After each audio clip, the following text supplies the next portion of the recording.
Good evening, everyone, and welcome to the property webinar tonight. Thank you so much for making the time. I'll do my very best to give you the best value in the next 60 minutes.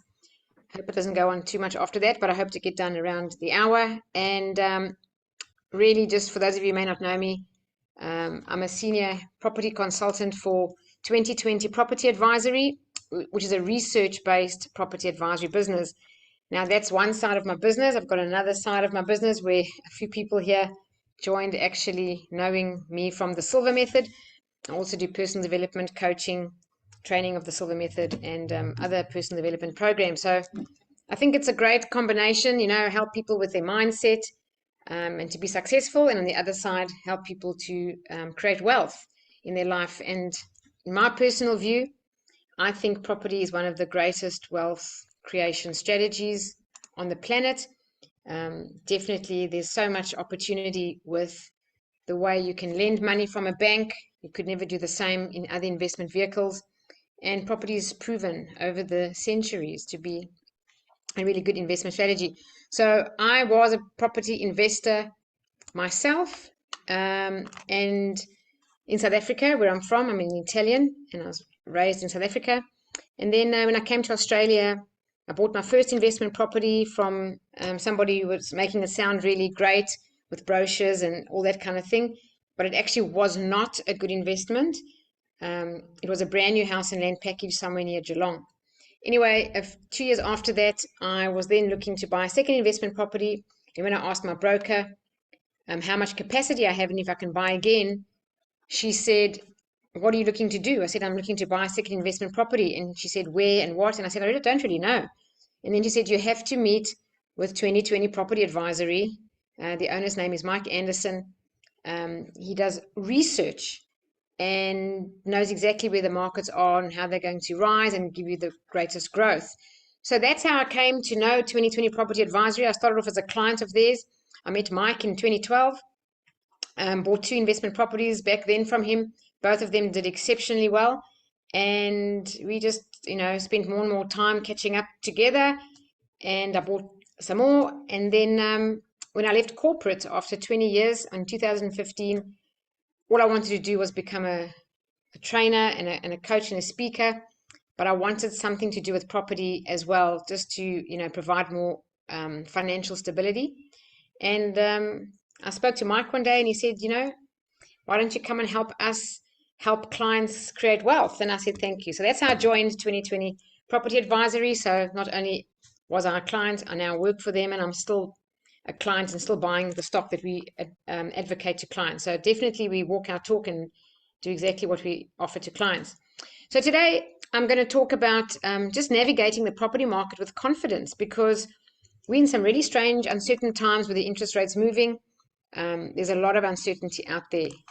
So this is what I'm going to spend tonight. And then if there are any questions, guys, please just put them in the chat box. No problem at all, anytime. You don't have to wait till the end. So this is the licensee and owner of the business who I just spoke about, Mike Anderson. He's got over 25 years now experience in the business. He started off doing debt and finance. He then was a financial planner, and he kept on advising his clients to invest in property, which you don't find many financial planners doing. They usually say go and buy shares because they earn a commission out of the shares. But Mike knew the power and the potential of property and kept suggesting to clients to get into property. And he then became so passionate about it, he then left financial planning and decided to do research on property. And after doing the research, that became his business, and he started to help clients with the research invest in areas where he himself was investing. Over the years, he's also done development. Here now and there, we still do some of that, but generally, mostly we don't. We just help clients invest. And for the most of 20 years or more, he's been helping clients with property research. Just want to welcome the people who just joined most recently. If you want to put in the chat box where you're dialing in from and maybe your name, if it's just an initial there. Okay, then we're a small boutique agency. We're not this big, huge seminar of 300 people type organization. We know all our clients by name. We stay in contact with them. We provide updates on the market regularly. and basically there's Mike who owns it. Purdy works in the office and helps enormously with very important paper flow work. There's a lot of paperwork when it comes to the property buying process. And Purdy also helps clients the same as I do, and Mike. And then we have Helen and Ola. One does finance and one does marketing. So a small team, but we pride ourselves on long-term relationships. So clients that Mike helped 25 years ago are still his clients today, and they just got wealthier and wealthier over the years. And that's basically our business card, is if we help clients and they grow their wealth and their properties go up in value and they do really well, of course they will repeat purchase or refer us. So we don't advertise a dollar. All our business is word of mouth and referrals. So just to talk about our business model, we use property research. So we're a research-based property advisory business, and research underpins everything we do. So we then use that to advise a client. So just quickly, I'll just put this one on first. We look at a mismatch in supply and demand on a national level, because we all know it's basic economics that if there's a very high demand and very low supply, prices go up.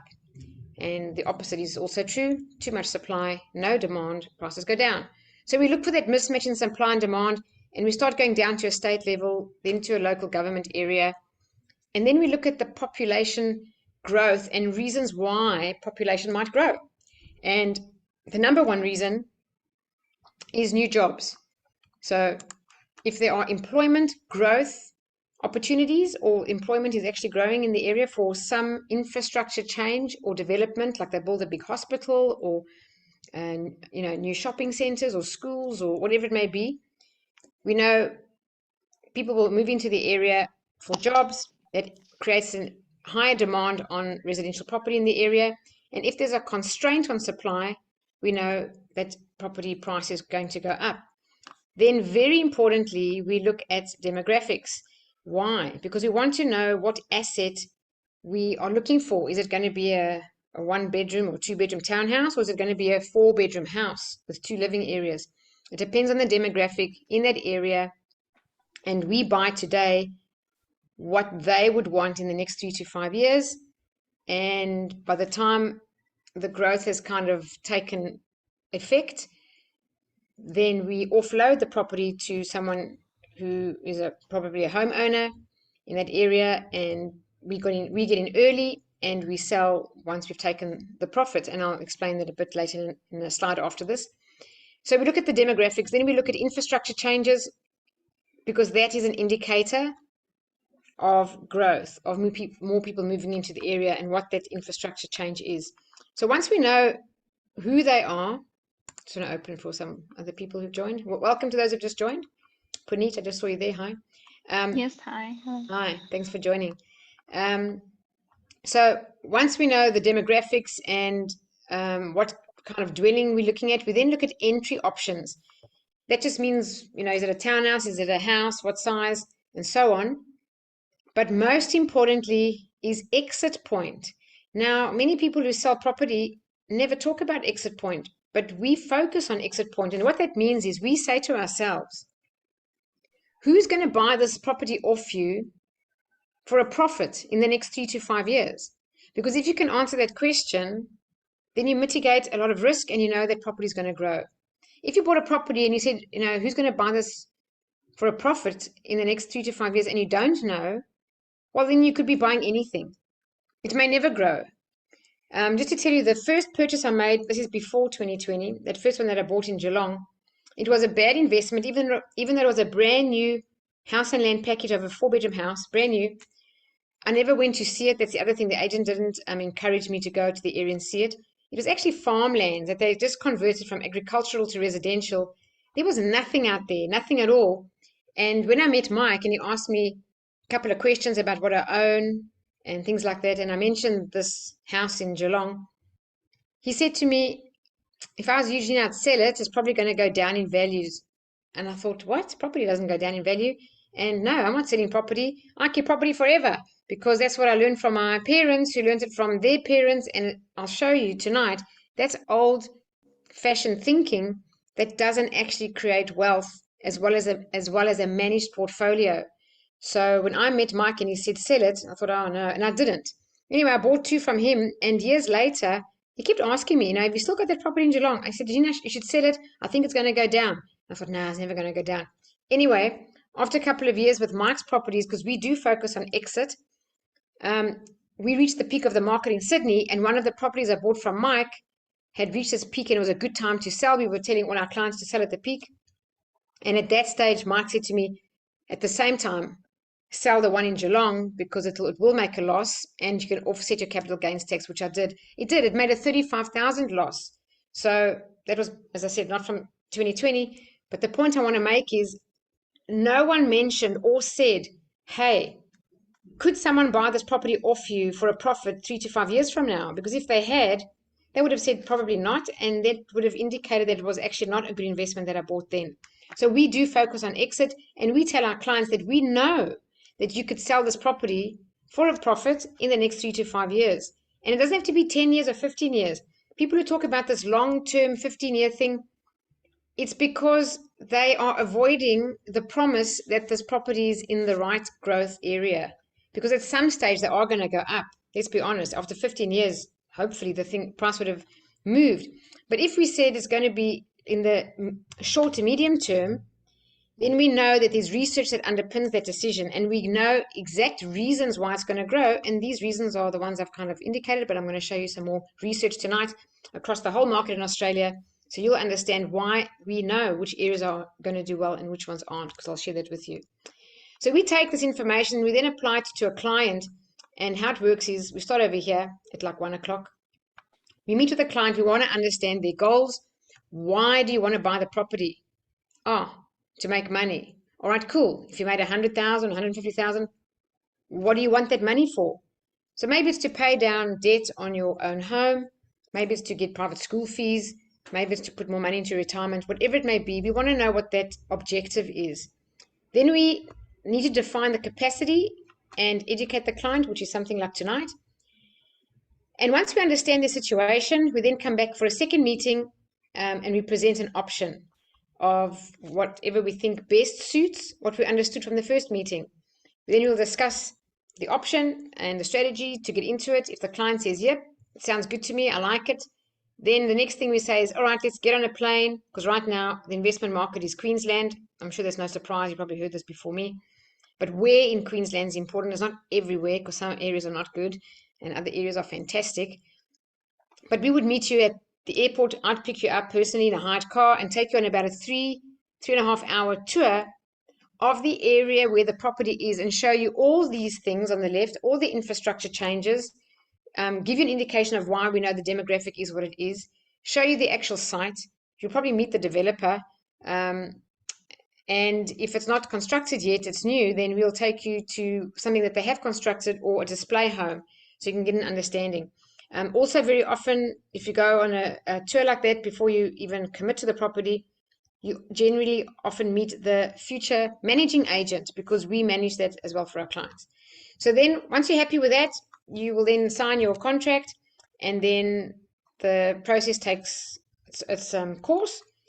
And then when it comes close to completion, we help you to implement everything. We support you then. We don't do it ourselves as a company, but obviously being in the business for all these years, we would, as I say, we would have recommended the managing agent, because we would select them. Let's say we've got 10 townhouses in a development of, 80 townhouses. If we put 10 clients to one agent, or 20 even, we've got a lot of leverage there, like strong negotiating power, because there's a lot of clients to one agent. So we generally get really good agents and really good service. So we would help you with that. If you needed handover, if you needed depreciation, we also got a massive discount from BMT. Normally people pay $750, our clients pay $330 plus GST. So we just help with everything that needs to be done. If you need insurance, we can help with that. If you don't have a broker, we can recommend one. We just know people in the industry and could point in the right direction. And then last but not least is this one, which I think is the most important, is that we actually manage your property portfolio for you, and we'll review what you have acquired or what you already have, plus what you've acquired if you own other property before we talk. and see that's in line with the goals and objectives that you expressed in the first meeting, and keep you updated every year as to whether we think don't sell it now, there's still growth coming, or we now believe you've reached the peak of the market and we think it's time to exit. Excuse me. And I'll show you why we talk about exit. This is the reason. Excuse me. So we know the property market grows at approximately 8%, year on year. But it doesn't grow in a straight line. It's got these short, sharp upswings in growth, followed by long periods of stagnation. So if anyone knows the Sydney market and use your memory, you'll remember that between the year 2000 and 2003, the Sydney market took off, that sharp upswing there. And then from 2003, for 10 years, the market was absolutely flat. People forgot that, and they said, oh, in 2014 or whatever, my property's done so well. When did you buy it? 2006. Well, no, it didn't do well from 2006. It only did well from about 2013. So in these large periods of stagnation, which we know Sydney, by the way, is going into now, when one market cools off, another market takes off. And when that market has had its increase and starts to cool off, another market will take off. So if you understand this based on proper research, you can be very effective in creating wealth through property. Now, this is in theory. Let me show you this in practice and why we suggest selling. This is actual numbers. Back in 2000, the properties we're putting in front of clients were around 250,000. So here's a client. We put that client into Sydney. And as I said, the Sydney market was the place. So we do the whole of Australia, okay? We property advisory business, and we do the whole country. So back in 2000, the market was Sydney. After 3 years in Sydney, you see the market grew there. We told clients sell. We're going to Perth. That's the next market to take off. So the client who did sell, you can see they started slightly lower value because they've included here paying capital gains tax, paying the agent's commission, and paying stamp duty and legal fees on the new one. And the prices obviously were slightly cheaper in Perth. But if you get into a growth market, you make that up in about 6 to 8 months, and then the property takes off again. So after a few years, based on the research, we said sell Perth, we're going to Darwin. Same story, paid all the exit and entry costs, got them back in a few months, and the market takes off. After a few years in Darwin, we said sell, we're going to Melbourne. I just love the way the chart goes up and down here because this is so real. The markets don't always go up in a straight line like that. And this is what happened in Melbourne. Whoops, still a good result.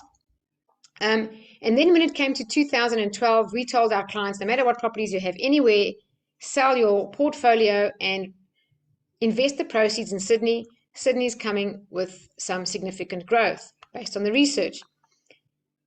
So here you can see the price level here is at 1.1 million in 2012. I just want to make it very clear. We never sold anyone a property worth 1.1 million, okay? We put clients into properties around the 500,000 mark, the 350,000 mark, whatever it may be. So this particular client who bought, sold, had, after selling here, enough proceeds to get into 2 properties. And they were probably, like, just say 2 house and land packages, and together they made maybe 1.1. And then you can see the Sydney market took off. So that's what the buy and sell, this exit strategy we talk about, is called financial velocity. It means you create wealth, but you create wealth faster because you manage the portfolio. Compared to a client who says, which was me, by the way, I have to admit, I said, I'll never sell property because my grandfather said that. When I met Mike, he said, that's old-fashioned thinking, Jeanine. You're not going to be that effective if you hold a property in a stagnant market. The bank can only lend you so much money. It's called your capacity. And if your capacity is occupied in a stagnant market, you're just losing out every day of putting that into a growth market and actually allowing that capital investment to grow over time. So the difference between this client that said, no, I hold forever, and this one that, according to our research and suggestion, did buy and sell, the difference between this guy and this guy is $880,000 better off, starting with one property. Now, this is a really significant part of the presentation, and if you don't remember anything else, please just remember this, because people are really resistant, and it's just old-fashioned thinking to hold a property forever. If you manage your portfolio and get in, like the previous slide, at the beginning of the growth curve, get out at the peak, take the profits and go again at the bottom of a market that's about to rise. And over time, you can go from 1 to 2 and then to 3. You don't have to have 30. I don't believe that. Personally, I would think if you have 4 to 6 properties in a portfolio after building them over time and manage them like this, you can be extremely successful and create significant wealth. So that's the the exit strategy versus long-term hold. So just talking about exit points, the time we're in now, so now we've got this rising interest rates and people are asking questions, and we've been putting clients into Queensland since 2015, the end of the year. So we got in really, really early. So it says that these times allow us now to implement the exit strategy of our strategy in certain suburbs in Queensland itself that we got into with clients maybe 2 years ago and some of them up to 7 years ago. And as they exit that, they roll into new properties that are at the bottom of their growth curve and they can take more growth again. Because the ones that we are saying exit, we know they're saturated. They've taken that growth and they've reached kind of their peak. They're going to kind of plateau now. So we do facilitate the sale of these clients' investments that have made the significant capital gain. We don't do it ourselves, but we find really good agents in the area who do that for us, and we keep really a close relationship and close contact and constant interaction with them, because if they get our clients who sell top dollar and not try to just discount the thing just to make the commission, which by the way I have to say many agents do, they just want property to sell. They don't care if the client, I'm serious, loses out on 80,000. They'll just get that contract signed, they can make the commission. We're looking for managing agents who get us top dollar, because if they can get that and we know what the market prices are, then we'll give them more clients who are exiting and more. So they'll really get some really good stock and really good opportunities. So when the client takes the capital gain after setting this, really the number one goal, if you've got debt on your own home, I would say the best reason to buy an investment property is to make that capital growth, that profit, and then slam it straight onto your own home loan to get rid of that debt, because there's no benefit in the debt on your owner-occupied home, your primary place of residence. It's not tax deductible, there's no benefit, it's just very expensive and interest is very expensive. But debt on investment property is a different kind of debt. That's what we call good debt, because the interest is tax deductible. So this is really a very critical time if anyone can reduce debt on their own home if they've got a loan.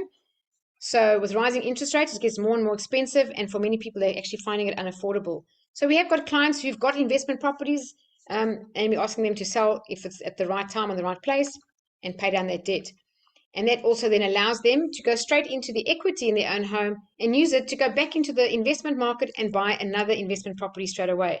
So remember, selling one to pay down your debt gives you more equity to go and do it again with a new investment property. And of course, when we reinvest into new tax-effective assets, it's really good because you get your property actually paid for. So think of this, why I love investment property. You get a property in your name. It's an asset in your name. And who actually pays for it is the tenant and the ATO, because you get this tax back on the deductions on the interest rates and all expenses, and you get the rent coming in. And they cash flow positive. So you don't pay $1 holding them, and this thing's growing in value. And at some day, maybe 3 years, 4 years, 5 years later, you sell it and take a chunk of cash. And that's really why I love property investing. All right, so I just want to quickly talk about this question that I get asked a lot. I see it even on Instagram Reels. People are saying things like this. I see it in the headlines. Is the property market going to crash? No, the property market's not going to crash. If you didn't hear me, I'll say it again. It's not crashing, all right? Yes, we have got rising interest rates. Yes, the cost of living is going up. Yes, we have got inflation.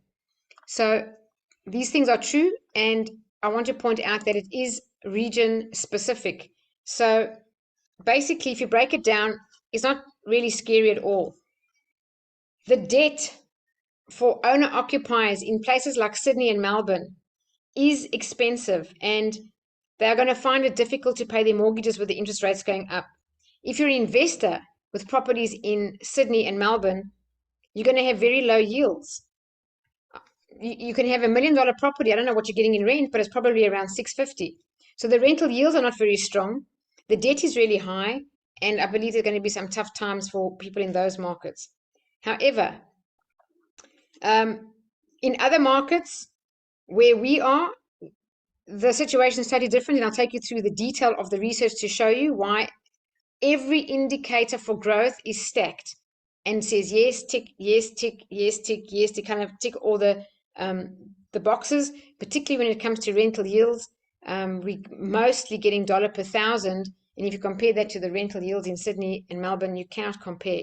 For an investor, it's a really nice cash flow happening in the right market. And that's also an indicator, by the way, when there's that gap that stretches between when prices of the property go up, up, up, up, up, but rents don't move, and it stretches, you know that they've reached the peak. That's what happened in Sydney in the last couple of years until about 2018 or so.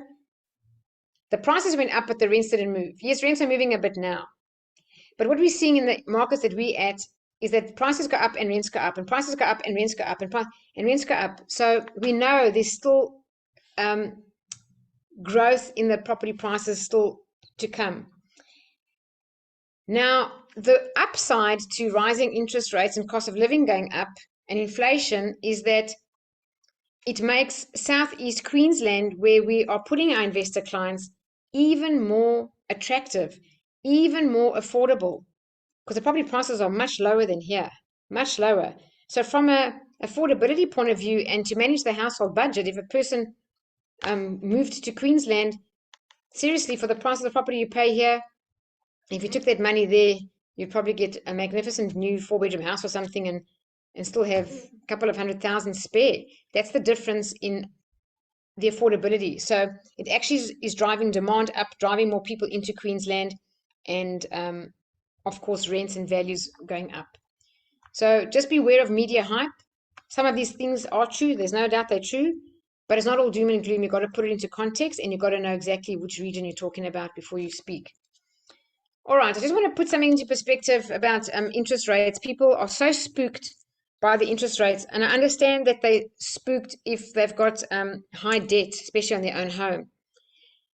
However, if you look at the long-term average here, that starts at 1990 up to now, where the interest rates are. If you just look at this picture, it says that 1.9 or the 2% or whatever we had during COVID is not the average. Since the mid-90s, the average is around the 5% mark. So I just want to mention in 2007, when we were putting clients into investment properties, back then the interest rates were 8%. 8. So the other good thing is all interest that you pay on an investment property is tax deductible. So the more the interest rates go up, the greater the tax deduction, and you get that tax deduction back at the end of the tax year. So this reinforces our strategy as 2020. We only do new. So if anyone remembers, in 2017, the legislation changed that there's no depreciation on fixtures and fittings if the house was previously owned, like a pre-owned house. Even if it was brand new and it was only owned by someone for, I don't know, 6 months, if you bought that house, yes, you'll get depreciation on the building, but you won't get depreciation on the fixtures and fittings. And if you want to know how much that is, it's often half the depreciation. So on a $400,000 townhouse, for example, the deduction you get from tax is up to $15,000. Could be $12,000 to $15,000.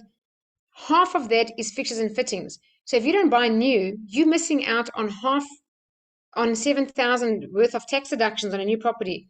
So to be most tax effective, we sell new, because the depreciation boosts the tax deduction and the cash flow that you get. And then this keeps our properties cash flow neutral or cash flow positive. All right, so the property market, I'm going to give you these 5 reasons there why we don't believe it'll crash. So definitely interstate migration. Just to talk about that, there's been a massive interstate migration, I'll show you on the next slide, into Queensland. But over and above that, the country is now opening its doors to about 200,000 people, and that's only just permanent residency alone. Also, we're going to have people coming in the country with temporary visas. Without the international borders being open, we experienced a 40% increase in prices in a period where there were no people coming in from overseas. So can you imagine the people coming in and interstate migration, prices are going to go up. Just to also tell you that in China, this is about 5 weeks ago, Chinese studying online can't do it anymore. They must go direct. So now the Chinese are going to want to have to come over here to actually do the same study that they were able to do from over there. That's another positive impact on the property market. And because of this, rents are constantly increasing. Property is massively, massively undersupplied. In Queensland, I have to use the words, it's a chronic shortage. So it's not very nice for people who live there to find a place to stay. However, from an investor point of view, wow, if there's a massive shortage, it means that you always have a tenant. We've got zero vacancy. And this is the reason why prices are moving up. So I've spoken about interstate migration, and I'll share some more on the next slide with an actual chart. And also we think that interest rates have peaked and they're on their way down. Also, the labor force is strong, the unemployment rate is very low. So these are good market forces. This is just to show you that in 2020, this is the interstate migration. This is zero. Net outflux. People left New South Wales, 18,000, 19,000. People left Victoria. These are pretty much stagnant, the same. But look at this, 30,000 people moved into Queensland in 2020. It was the same in 2021. And last year, 53,000 moved in. Now this has caused, even from here, the first one, this caused, in 2020, I never forget, COVID hit in about February, March, in about March that year. Everybody got nervous and stopped. Just after winter, maybe July, people started inquiring about property. And from then, it just took off. Then we had this interstate migration, and seriously, by early 2021, about 3 years worth of stock or supply of vacant properties was swallowed up in about 2 to 3 months. And since then, there's been the shortage, and it's just exacerbated now with 53,000 moving in last year. To make matters worse, look at this headline. Queensland population to explode by 250,000 in just 4 years. So they do expect 250,000 people to move to Queensland. Look, I don't know if that's going to really happen or not, but even if we were highly conservative, that's more than double our highest expectations. So we can't see anytime soon there being that opposite mismatch in supply and demand in Queensland where there's an oversupply. There's just this shortage, and it's going to take years to catch up. This is a really important chart, and this explains why property prices are going up in the areas that we look at. This is people moving in and out of the state. So if you look at this red line, this is New South Wales. So remember I said from the year 2000 to 2003, property prices in Sydney shot up. Well, as they shot up, people left New South Wales. It became too expensive. Now, if you look at the blue line, sorry, this is New South Wales is the blue line. Where is it here? Sorry, yeah. The property prices went up. People left. It became too expensive. This is a mirror image. The red and the blue is a mirror image. So as people left New South Wales, they moved into Queensland. Then after a couple of years, the Queensland prices started to go up, and then people left and they came back here. So there's a direct relationship between these two states quite strongly. You can see right from even going back as far as this year, before 1990. So where we are now is, as prices have become so very unaffordable in Sydney, people more and more are moving into Queensland. So this has still got room to grow. If we take where we are now in 2023, as I said, 53 people, this line is above here, 53,000 last year. So you can see the pattern. We know where it's going to go, because as people move in and people leave New South Wales, moving into the area, it causes prices to go up because there's a high demand and low supply. This is just to show you this pinch point here in the middle. If you go back to that year where I said Sydney grew from 2000 to 2003, that's the Sydney line. The prices went up. This is median house price. But Brisbane stayed kind of flat. And then in that 10-year period when Sydney was flat, Queensland started to slowly catch up until it reached this pinch point. And then again, property prices started to go up in Sydney. You can see this gap widened. So this is 2016. We're even wider than this now. If you compare the median house price, there's a big gap. So from an affordability point of view, it makes sense for people to move into Queensland, and that's why there's this massive interstate migration. I spoke about vacancy. If you have a look, Sydney and Melbourne are the worst investment markets from yield in terms of what your rent is versus the price, and also from a vacancy point of view, they're high.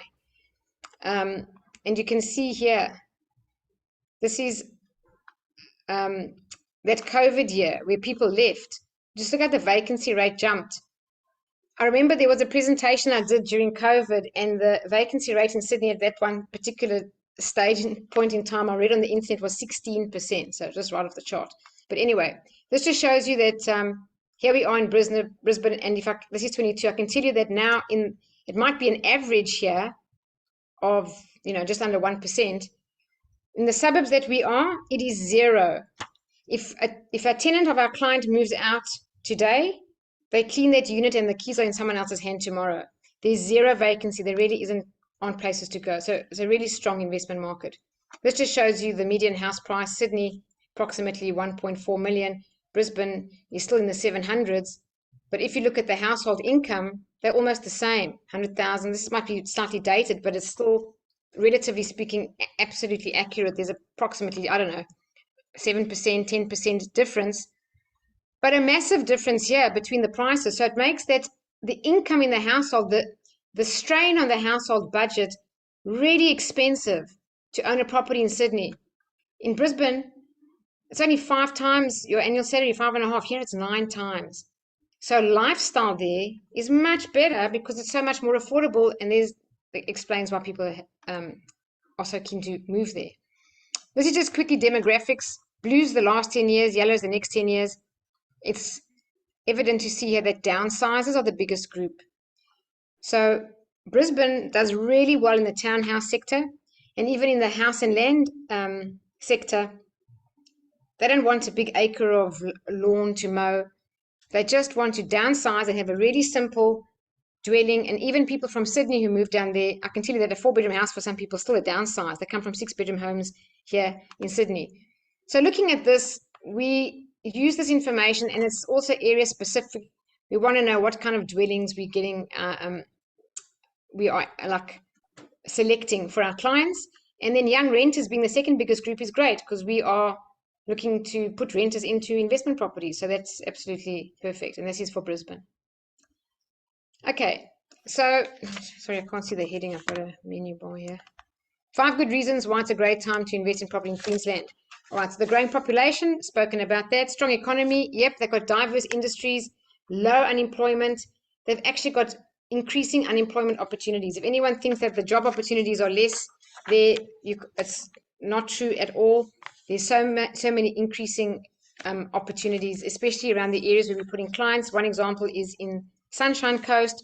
I don't know if you know this, but the biggest hospital in the Southern Hemisphere is in Sunshine Coast, and it's new.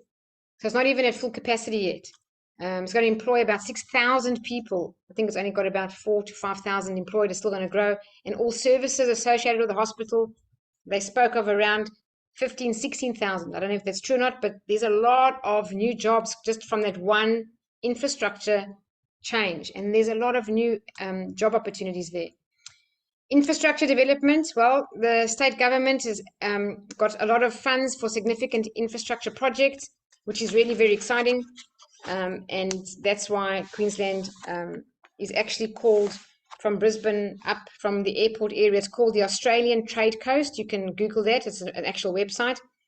And they've identified Brisbane as being the main route to trade with Asia and India.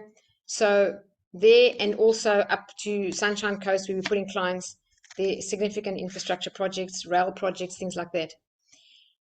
Fantastic rental yields, very positive rental yields. Despite the recent rise in interest rates, rental yields in Queensland remain the highest in the country, and that is why they provide a very attractive return on investment for our investors. As I said, even with the rising interest rates, still our properties are cash flow positive, and if they're not, they're cash flow neutral.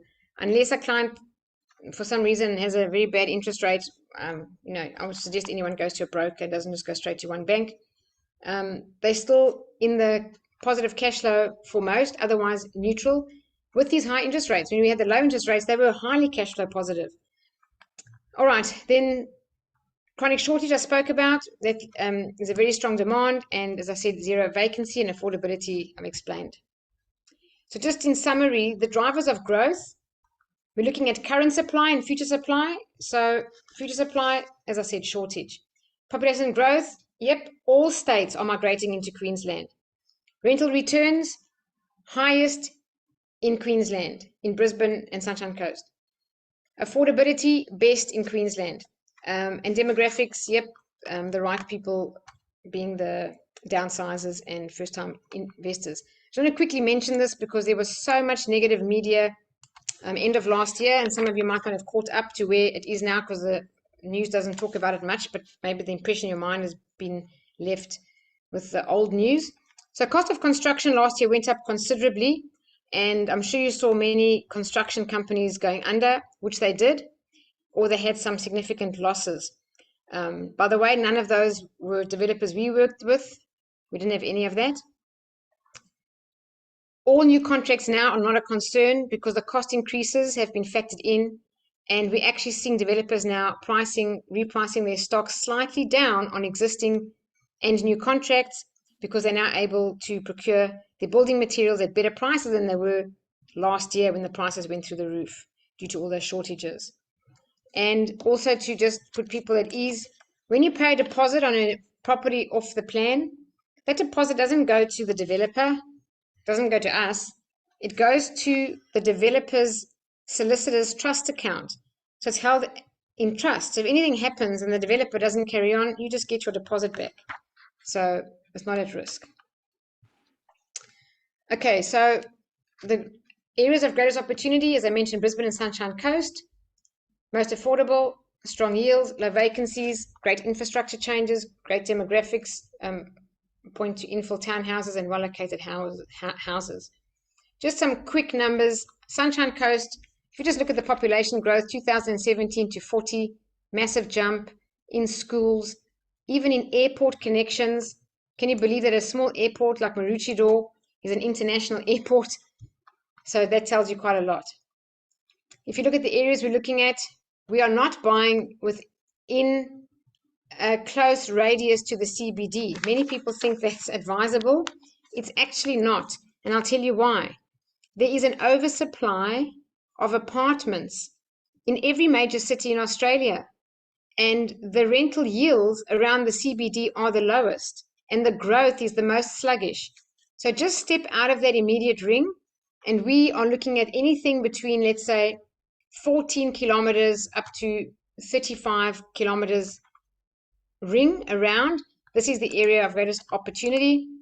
We also don't go too far southwest, and the reason is jobs. Remember I said employment is the reason for people to move into an area, which pushes demand up for property.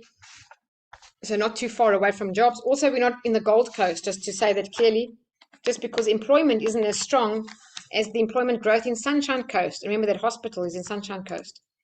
And then also too far down southeast, we're also not there. So we're looking in areas like this. Down here, Springfield, if anyone's heard, fantastic master plan development, biggest in the country outside of Canberra. And then, of course, higher than the map shows in Sunshine Coast. And, other areas around here, some a little bit around here. But I'm just giving you a general indication, just making a point about too far away and in the very center. And also down here, we also are in the Thornlands area. So let's look at some options. So just going to show you options that we have. We have townhouses off the plan, anything between the 420 up to 850 price range. House and land packages, anything between 570 to 820. We do have ones in $1 million and slightly above. If a client is in that category or they want something like that, they're really, really stunning dwellings. But that's for not everyone. But if someone wants to do that, we've got that as well. And then we do also have commercial opportunities available. Talk to us if that's of something of interest, because they come now and then. It's not something we can show you every day of the week. And when they come, we generally know which clients want those and put them in front.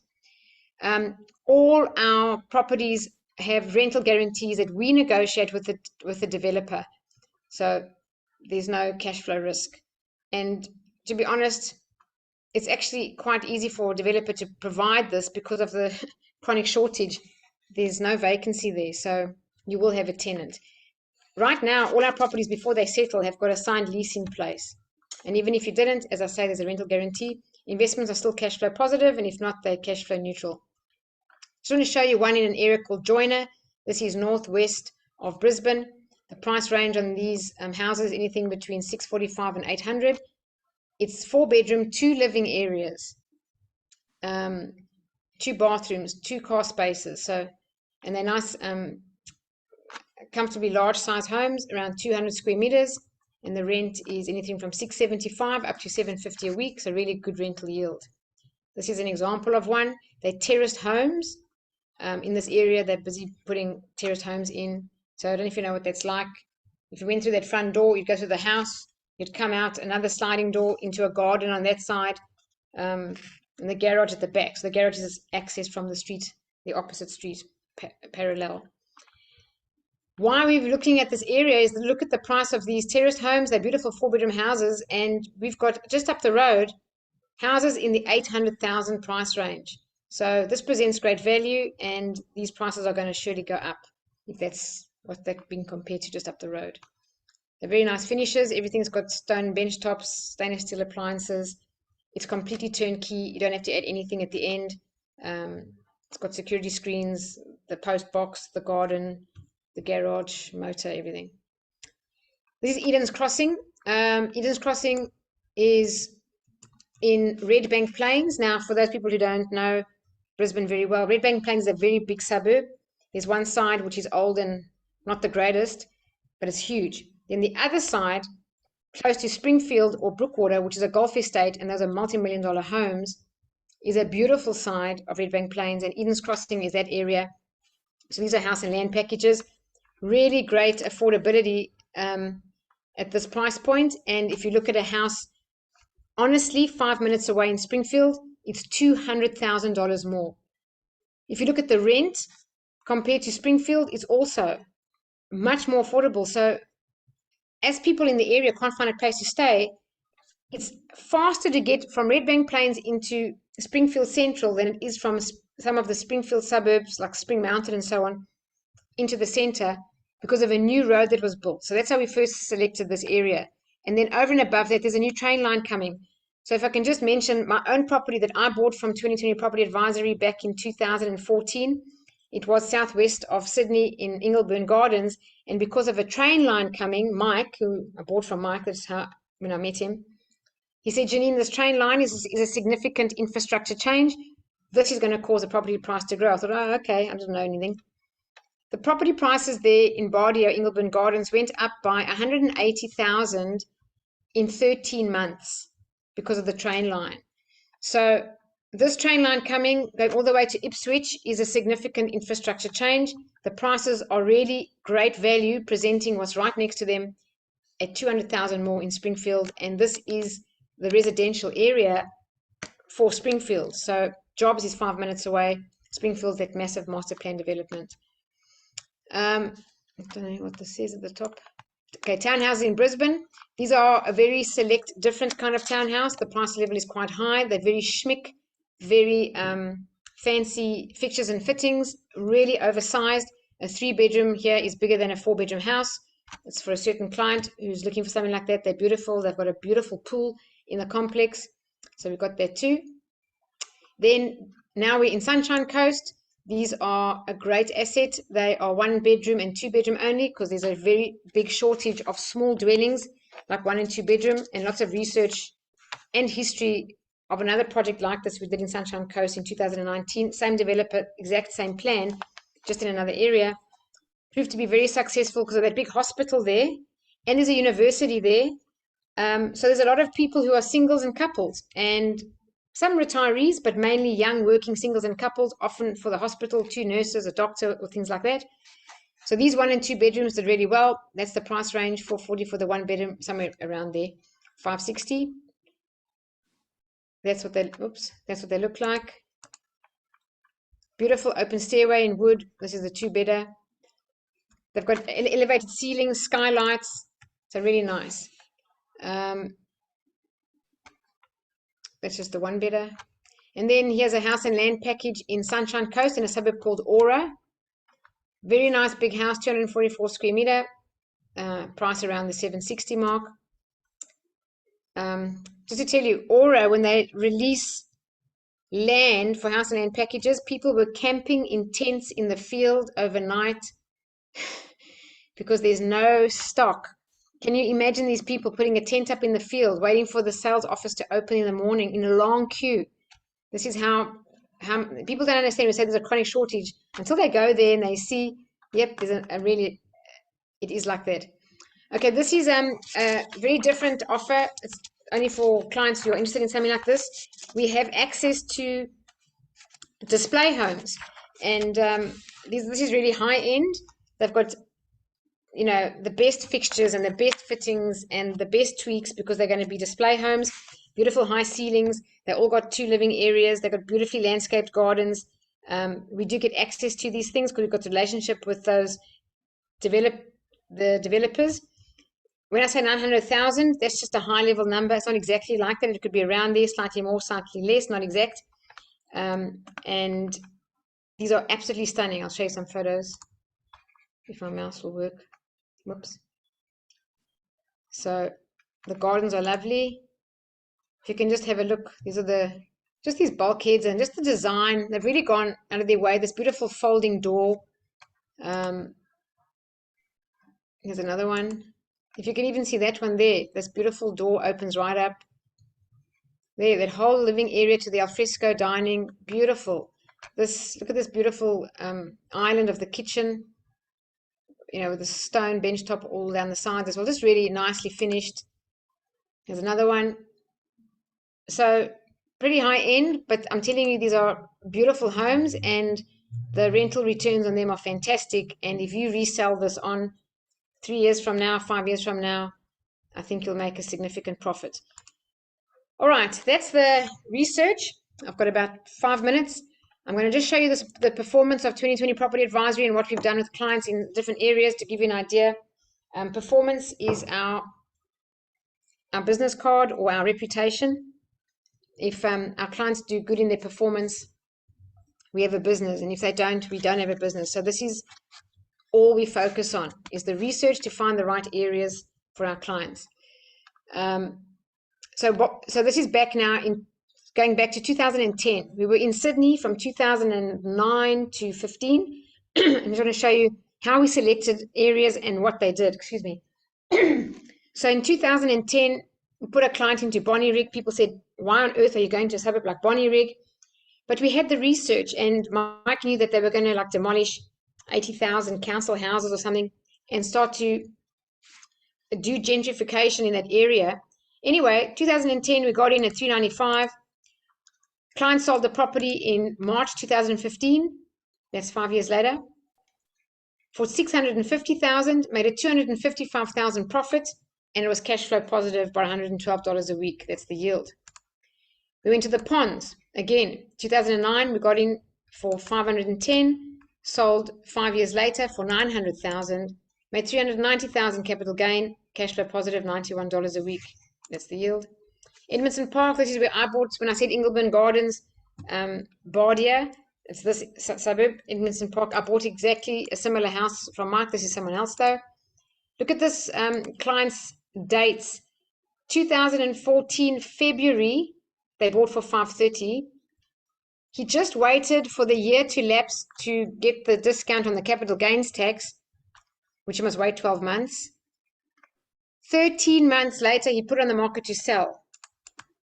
He made 185,000 in 13 months.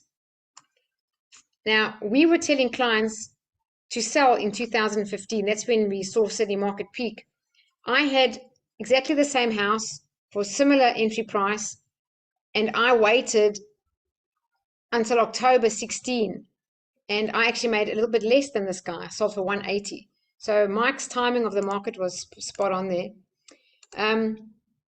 This is just boosting your self-managed super fund. If you have a self-managed super fund, It's a fantastic idea to put a property in there. You just grow your super fund without even trying. It gives you what you call leverage. So here came a client to us who only had 150,000 in his super fund and said to Mike, I'm 3 years from retirement. I can't afford to retire with 150 grand in my super. Mike said, okay, put this unit, this little villa into his super.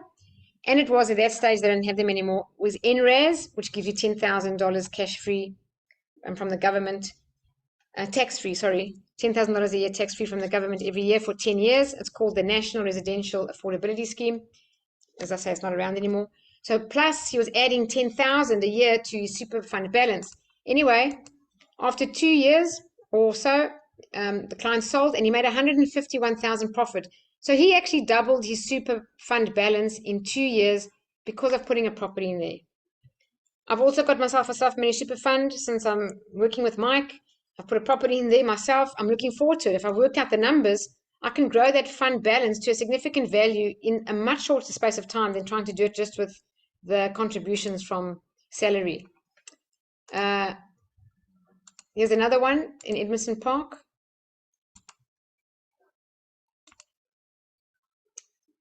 This client never sold in 15. They held on and they sold it 2 years ago. The same one as I showed you earlier, there was 520 and the guy made 185. Same houses in Edmondson Park, the same 4-bedroom houses.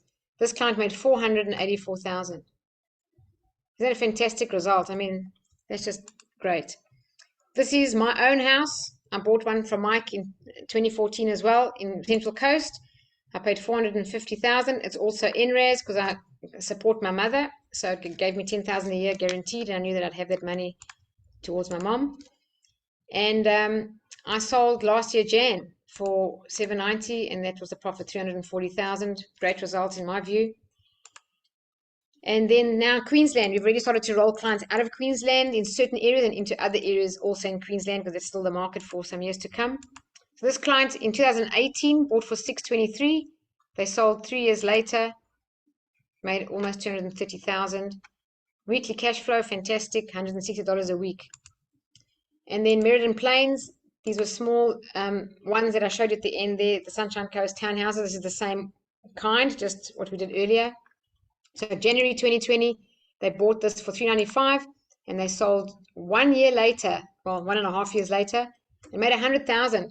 It's a really great result on a low entry level like 395. I think that's really great. And nice positive cash flow there too. So in summary, guys, the research points to areas in Brisbane and Sunshine Coast. You're welcome to ask us on any area, any suburb name that you think you're going to buy an investment property there. Give us the name, why you want to buy it, and we'll give you the our feedback for free. We don't charge you for it. By the way, our service is free.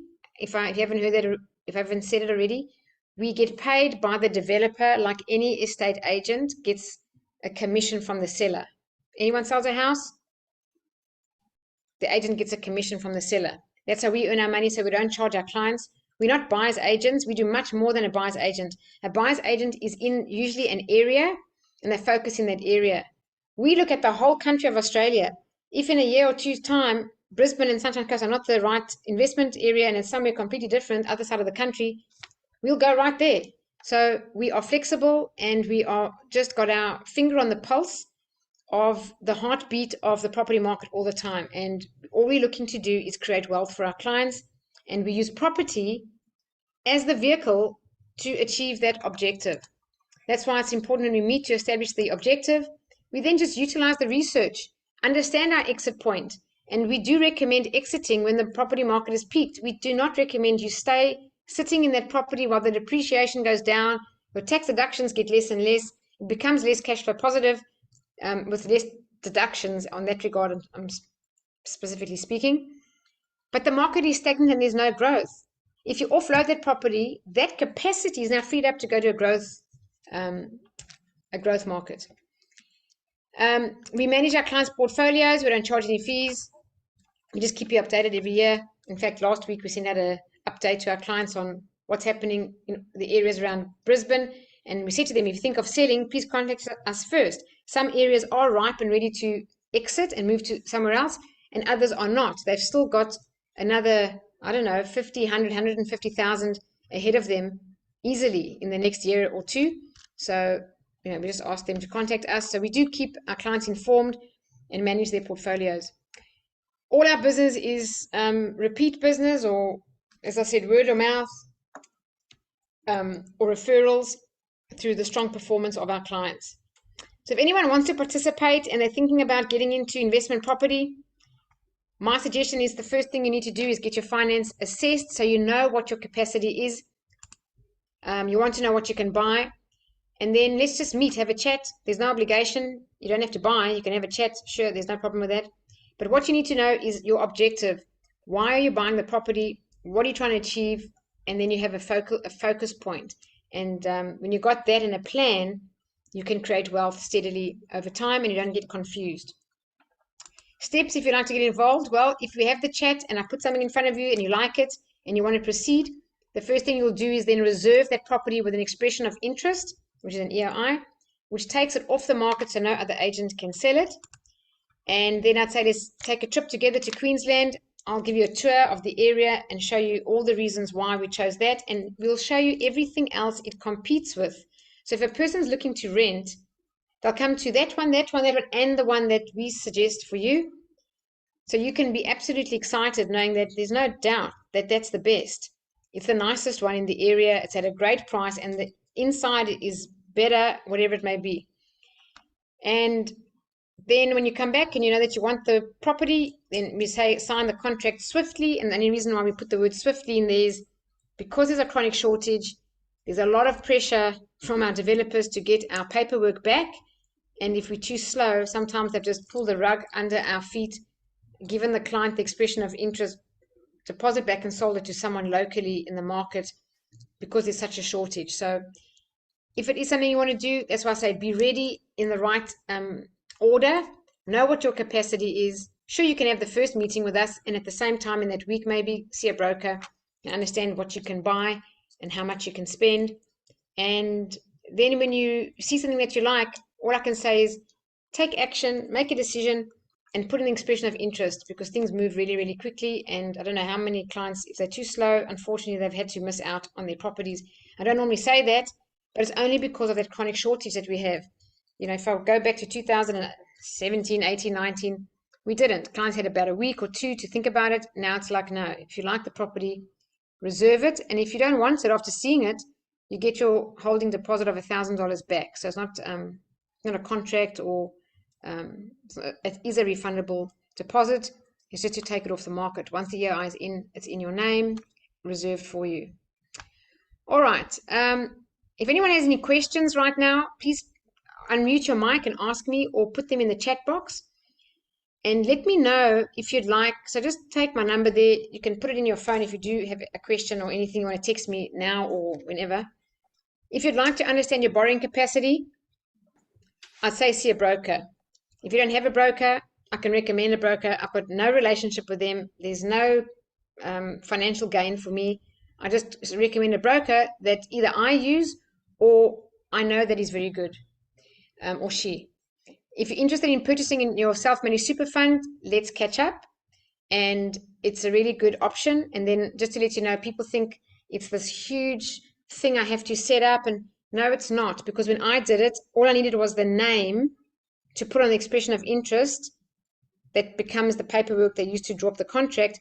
I got the name in 48 hours.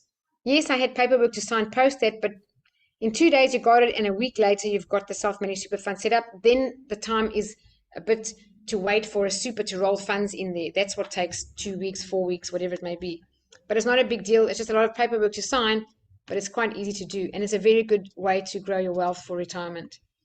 If anyone wants to know about investment property options, I've only showed you a couple of them. That's not all of what we have.